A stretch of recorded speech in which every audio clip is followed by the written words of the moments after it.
আমরা তাদের খুঁজে বের করব। আমার হাতে তো আর সময় নেই রানী, আফসোস শুধু।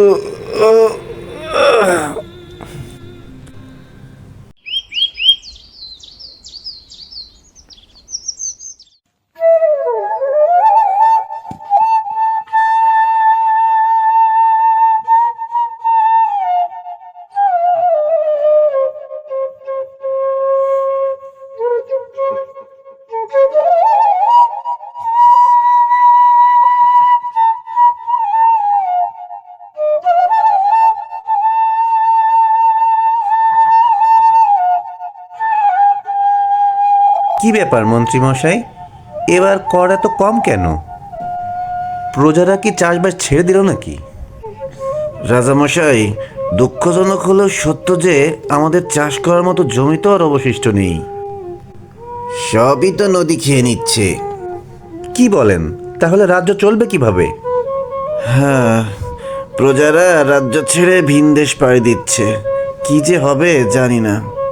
এদিকে নদী ভাঙতে ভাঙতে রাজপ্রাসাদ ধরেছে প্রায়।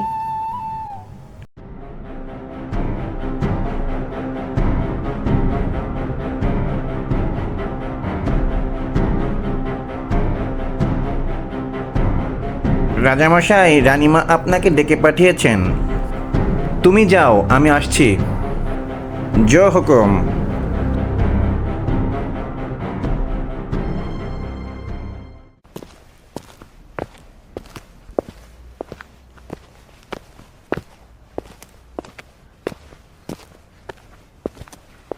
সুমেশ, বসো বসো এখানে। জি আম্মাজান। কি হয়েছে তোমার? শুনেছি সবসময় মন খারাপ করে থাকো, কারো সাথে তেমন কথাও বলো না।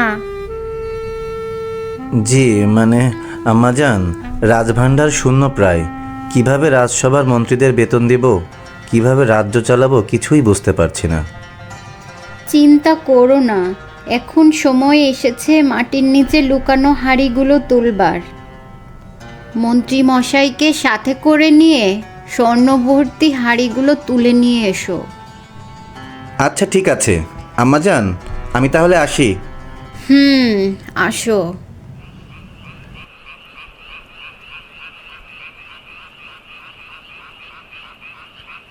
এ কি, হাঁড়ি মাত্র একটি কেন?